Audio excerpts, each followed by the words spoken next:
Okay, तो बेटा हमने कल जो पहले वाला हमारा वीडियो बना है उसमें हमने हाफ लाइफ के बारे में स्टडी किया था कि अगर मेरे पास यहाँ पर 100 न्यूक्लियस हैं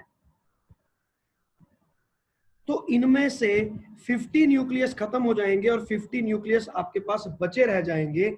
वो वाली जो स्थिति है इसको मैं बोलता हूं हाफ लाइफ। कितने टाइम में आधे न्यूक्लियस खत्म हो जाएंगे, वो कन्वर्ट हो जाएंगे। तो ये 100 है और 50 कब, तो 100 है और 50 बन गया यहाँ पे, 50 था तो 25 कब बन जाएंगे, तो अब मेरे पास सिर्फ 25 ही बचे हैं यहाँ पे, तो ये रहा। यहाँ पर 12.5, यहाँ पर उससे भी कम, यहाँ पर उससे भी कम। तो इसका मतलब ये है कि 50% of the nucleus they will break in certain time period.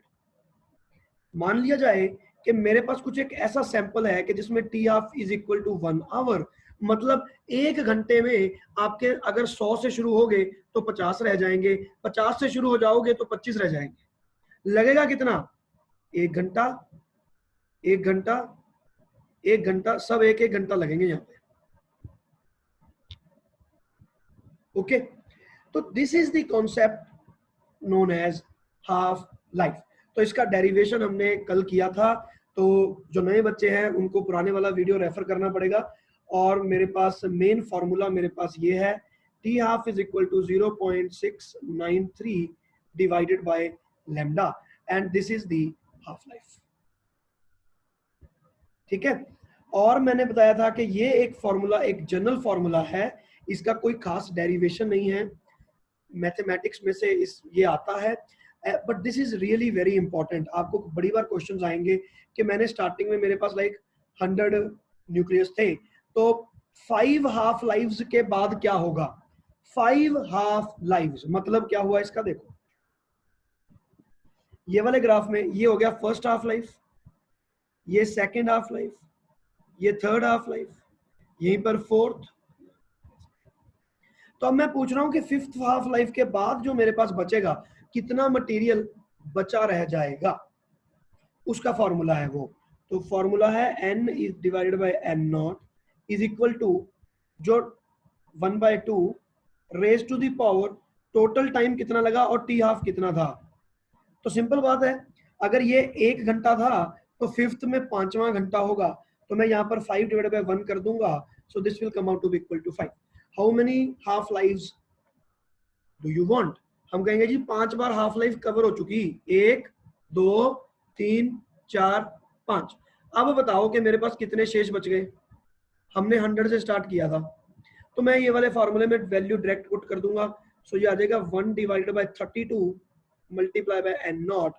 This will be the material left in the sample, और बाकी का जो मटेरियल है वो सारे का सारा खराब हो चुका है। Uranium has converted itself into thorium.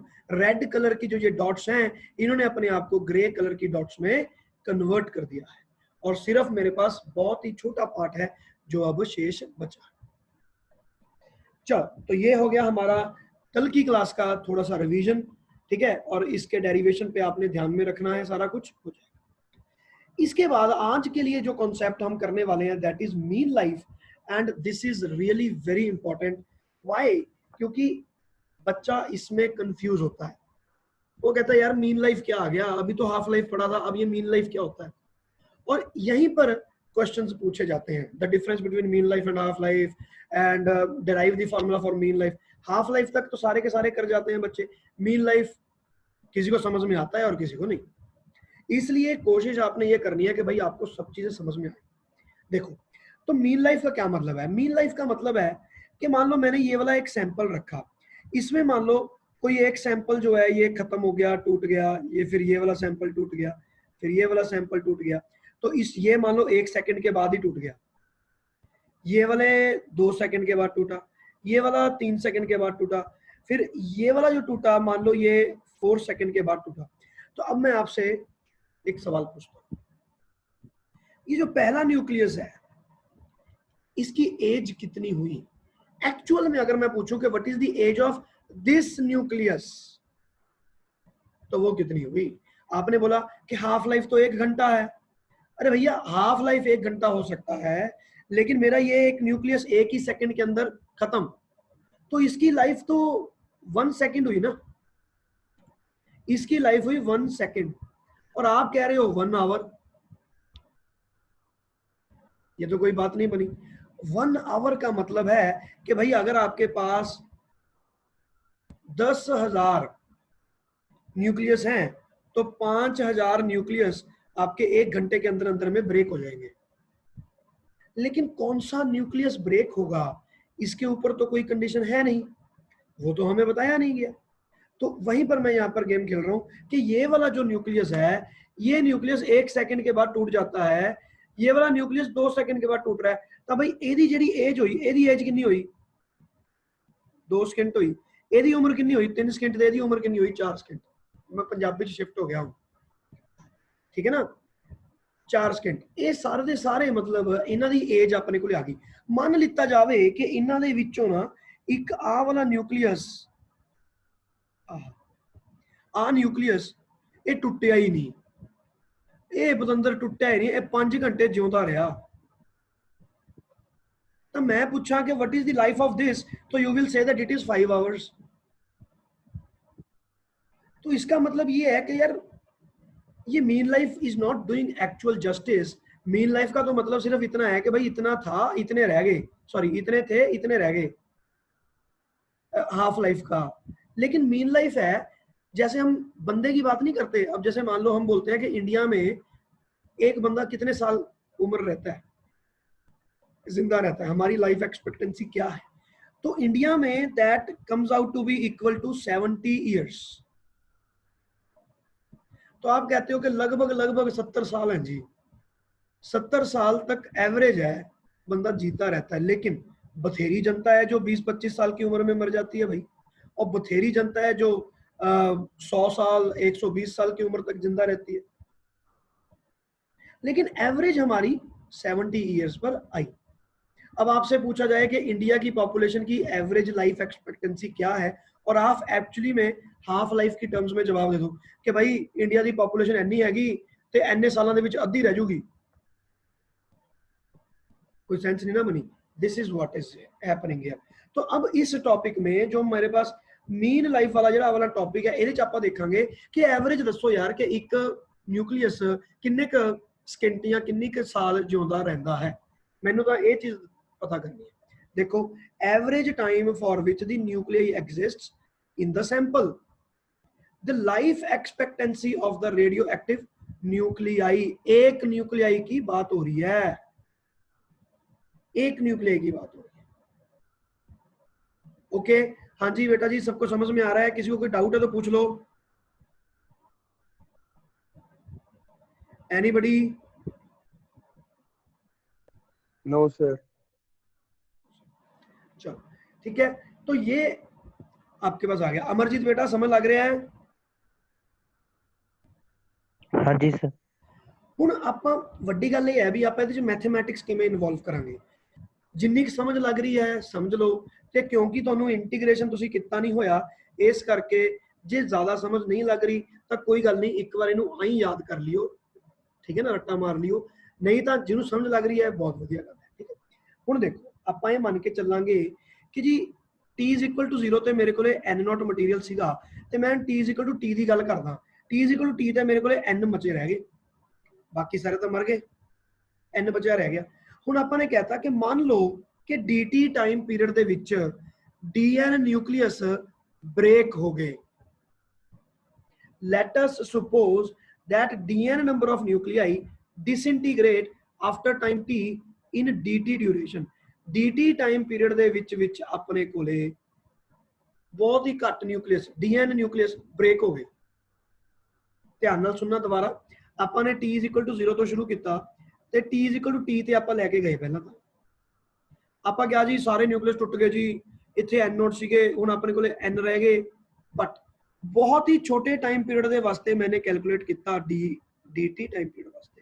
ਇਹ ਇੰਨਾ ਛੋਟਾ ਟਾਈਮ ਪੀਰੀਅਡ ਹੈ ਕਿ ਆਪਾਂ ਨੂੰ ਕੋਈ ਫਰਕ ਨਹੀਂ ਪੈਂਦਾ। ਹੁਣ ਜਿਵੇਂ ਆਪਾਂ ਕਹਿ ਦਈਏ ਕਿ ਜੀ ਆਹ ਵਾਲਾ ਬੰਦਾ 70 ਸਾਲ ਦਾ ਸੀਗਾ, ਇਹ ਵਾਲਾ ਬੰਦਾ 70 ਸਾਲ 2 ਮਹੀਨੇ ਦਾ ਸੀਗਾ, ਇਹ ਵਾਲਾ ਬੰਦਾ 70 ਸਾਲ 10 ਦਿਨਾਂ ਦਾ ਸੀਗਾ, ਆਪਣੇ ਵਾਸਤੇ ਫਰਕ ਨਹੀਂ ਪੈਂਦਾ, ਆਪਾਂ ਤਾਂ 70 ਸਾਲ ਹੀ ਮੰਨ ਕੇ ਚੱਲਾਂਗੇ। ਉਵੇਂ ਹੀ ਆਪਾਂ ਇਹਨੂੰ dt ਮੰਨ ਲਿਆ ਤੇ ਆਪਾਂ ਕਹਤਾ ਜੀ ਤੁਸੀਂ ਐਂ ਦੱਸੋ ਟੋਟਲ 1 ਸਾਲ 'ਚ ਬੰਦੇ ਕਿੰਨੇ ਟਪਕੇ।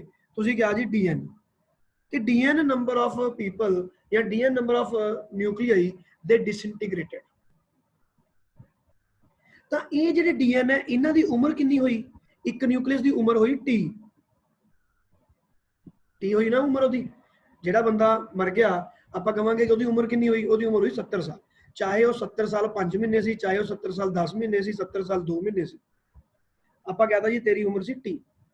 ਬਸ ਆਹ ਕਨਸੈਪਟ ਜੇ ਤੁਹਾਨੂੰ ਸਮਝ ਲੱਗ ਗਿਆ ਫਿਰ ਤੁਹਾਡੇ ਵਾਸਤੇ ਇਹਦਾ ਇੰਟੀਗ੍ਰੇਸ਼ਨ ਤੇ ਹੋਰ ਤਾਂ ਕੋਈ ਵੱਡੀ ਗੇਮ ਹੈ ਹੀ ਨਹੀਂ।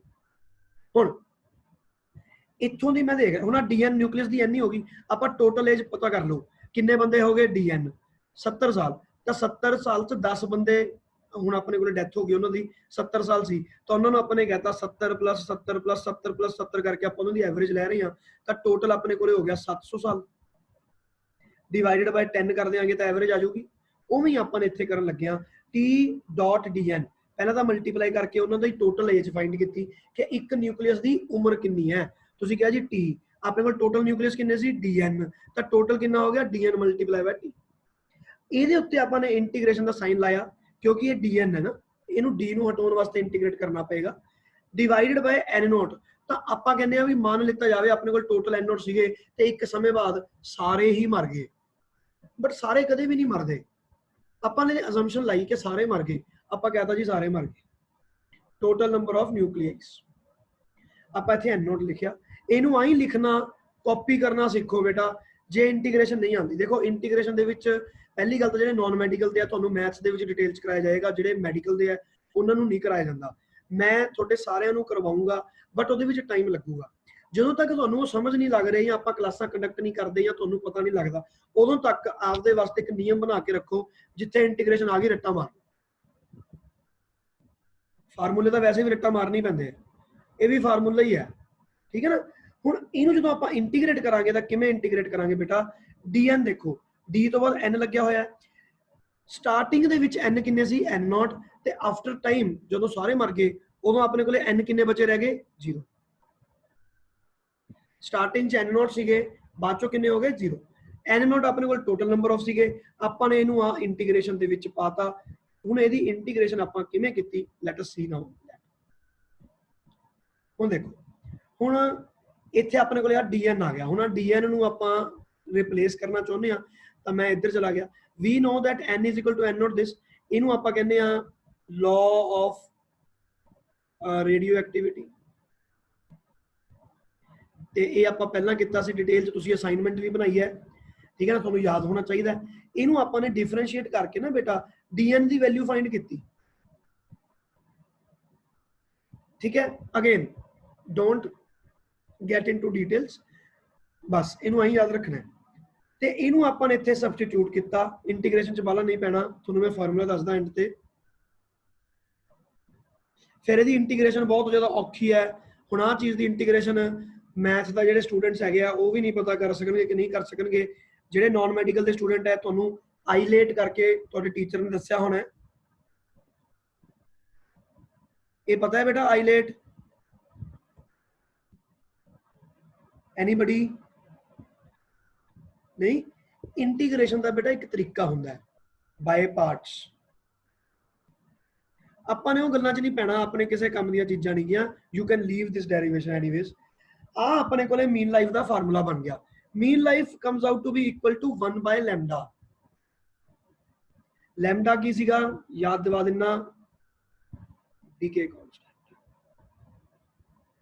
ਲੈਮਡਾ ਸੀ ਡੀਕੇ ਕਾਂਸਟੈਂਟ, 1/λ ਆ ਗਿਆ। ਤੇ ਆਪਣੇ ਕੋਲੇ ਟੀ ਹਾਫ ਦਾ ਫਾਰਮੂਲਾ ਸੀਗਾ 0.693 ਡਿਵਾਈਡਡ ਬਾਈ ਲੈਮਡਾ। ਇੱਥੋਂ ਦੀ ਮੈਨੇ 1/λ ਦੀ ਵੈਲਿਊ ਕੱਢੀ ਤੇ ਮੈਂ ਇਹਦੇ ਵਿੱਚ ਵੈਲਿਊ ਪੁੱਟ ਕਰਤੀ ਤਾਂ ਆਹ ਵੈਲਿਊ ਮੇਰੇ ਕੋਲੇ ਬਣ ਗਈ। So mean life comes out to be equal to 1.44 into T half. ਧਿਆਨ ਨਾਲ ਬੇਟਾ ਦੁਬਾਰਾ ਸੁਣ ਲਓ, mean life is equal to, ਇਹਦੇ ਡੈਰੀਵੇਸ਼ਨ ਤੋਂ ਘਬਰਾਉਣ ਦੀ ਲੋੜ ਨਹੀਂ ਹੈ, ਆਪਾਂ ਨੂੰ ਨਹੀਂ ਚਾਹੀਦਾ। ਸਿਰਫ ਆਹ ਚੀਜ਼ ਦੇਖੋ, mean life is equal to 1.44 into T half. ਇਹ ਯਾਦ ਰੱਖਣਾ ਜ਼ਰੂਰੀ ਹੈ, ਠੀਕ ਹੈ ਨਾ।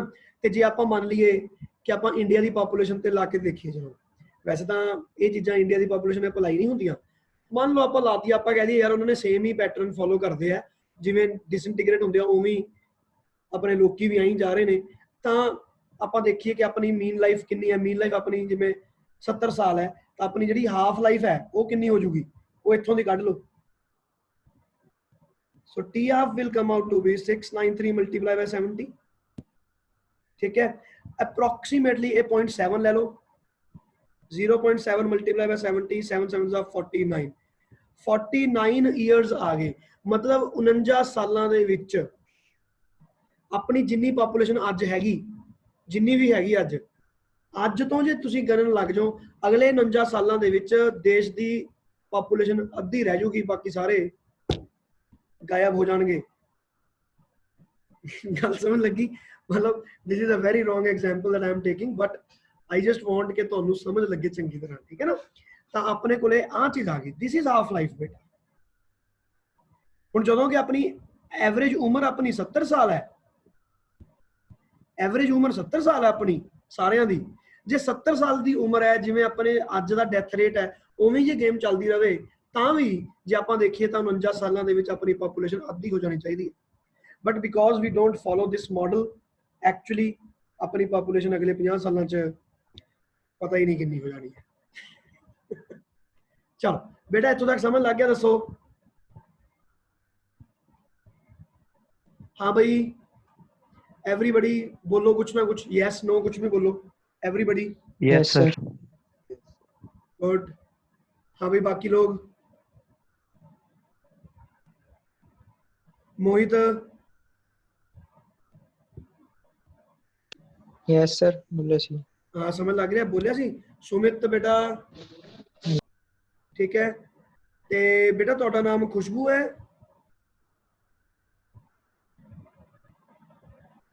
खुशबीन, हाँ खुशबीन बेटा समझ लग रहा है।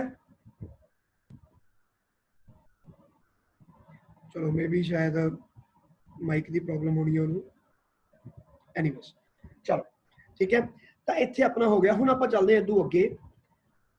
हुण this is where we have closed our topic of radio activity. जे तुसीं इन्ना वधिया चंगे तरीके च समझ लिया बेटा, तो तुसीं इह ला लो कि तुहाडा रेडियो एक्टिविटी वाला जिहड़ा टॉपिक है तुहाडी मुट्ठी च आ गया।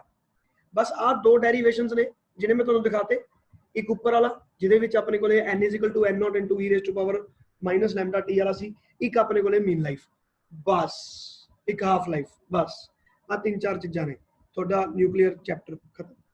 हुण अपने कोले बचदा है न्यूक्लीयर रिएक्टर। तो let us see how much is the time that is left, क्योंकि इन्हें फिर आपको कहना है कि चलो मेरे हिसाब नाल लग जूगी क्लास। चलो देखते हैं, जो इन्होंने पॉइंट आउट किया तो दोबारा ज्वाइन कर लियो। हुण आपां बेटा चल रहे हैं nuclear reactions they which.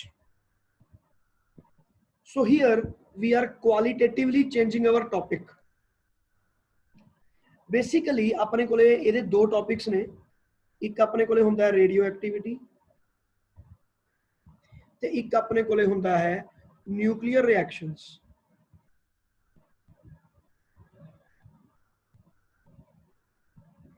Radio activity and nuclear reactions. हुण तुसीं देखो radioactivity we have done, nuclear reactions आपां ने हुण पढ़ने हैं। ये वो न्यूक्लियर रिएक्शंस ने जिहड़े अपने न्यूक्लियर बंबां दे विच ते बाकी जगह ते यूज हुंदे हैं। Nuclear bomb, nuclear explosions, nuclear power plant, उत्थे रनिंग आउट ऑफ टाइम। बेटा तुसीं ऐं करो, दोबारा ज्वाइन कर लो सेम लिंक ते, ठीक है ना। खुशबीन बेटा सेम लिंक ते दोबारा ज्वाइन करना है, because now time is up. ते आपां एक नवा वीडियो रिकॉर्ड करांगे, तुहानूं यूट्यूब ते ईजी पएगा। चलो ऑल दी बेस्ट, आ जाओ फटाफट।